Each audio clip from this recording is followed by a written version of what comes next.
سنت کا معنی کیا ہے؟ سنت کا معنی ہے راستہ اور طریقہ، یعنی آپ صلی اللہ علیہ وسلم کے راستے، آپ صلی اللہ علیہ وسلم کے طریقے کو سنت کہا جاتا ہے۔ سنت کی تین قسم ہیں، سنت قولی، سنت فعلی اور سنت تقریری۔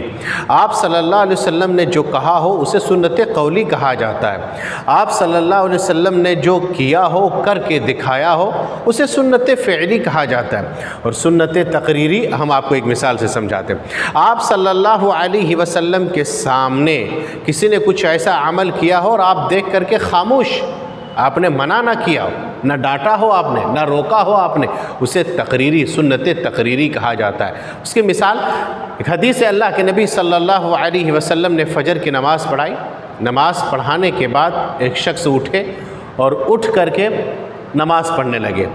آپ صلی اللہ علیہ وسلم نے کہا کہ فجر کی 2 ہی رکعت ہے، یہ تم کون سی نماز پڑھ رہے ہو؟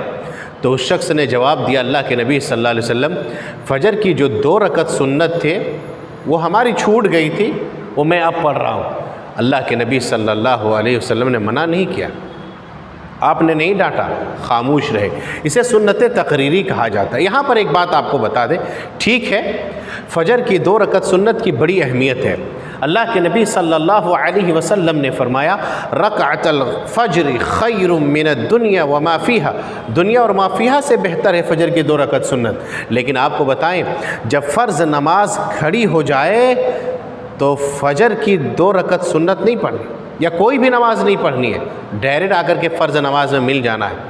لیکن کچھ بھائیوں کو ہم کیا دیکھتے ہیں، نماز پڑھاتے ہیں، خاص کر کے فجر کے وقت زیادہ دیکھتے ہیں، جب فجر کی نماز ہو رہی ہے، جماعت کھڑی ہے، لوگ آ کر کے پیچھے نماز پڑھتے ہیں اور سنت پڑھتے ہیں۔ نہیں، جب فرض نماز کے لیے اقامت کہی جائے، جماعت کھڑی ہو جائے، تو جو نماز بھی پڑھ رہے ہیں آپ اس کو توڑ دیں اور آ کر کے جماعت میں آپ شامل ہو جائیے۔ وہ نماز نہیں پڑھی، کوئی بھی نماز ہے اس کو آپ توڑ دیں۔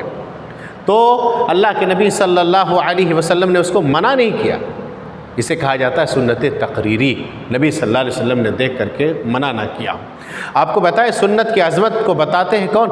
حضرت امام مالک رحمۃ اللہ علیہ۔ امام مالک رحمۃ اللہ علیہ سنت کی مثال حضرت نوح علیہ السلام کی کشتی سے دیتے، کہا کہ جو نوح علیہ السلام کی کشتی میں سوار ہو گیا وہ نجات پا گیا، اور جس نے اس کشتی کو چھوڑ دیا وہ تباہ و برباد و ہلاک ہو گیا۔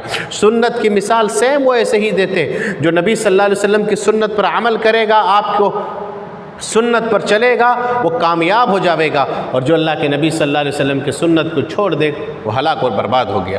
ہر شعبے میں آپ صلی اللہ علیہ وسلم کی سنت کو دیکھا جائے، آپ صلی اللہ علیہ وسلم کیسے کھاتے تھے، آپ صلی اللہ علیہ وسلم کپڑا کیسے پہنتے تھے، آپ صلی اللہ علیہ وسلم نماز کیسے پڑھتے تھے، آپ صلی اللہ علیہ وسلم کے چلنے کا انداز کیا تھا، آپ صلی اللہ علیہ وسلم کنگھی کیسے کرتے تھے، آپ صلی اللہ علیہ وسلم جوتا کیسے پہنتے تھے۔ ہر شعبے میں اپنی زندگی میں اللہ کے نبی صلی اللہ علیہ وسلم کی سنت کو اپنایا جائے۔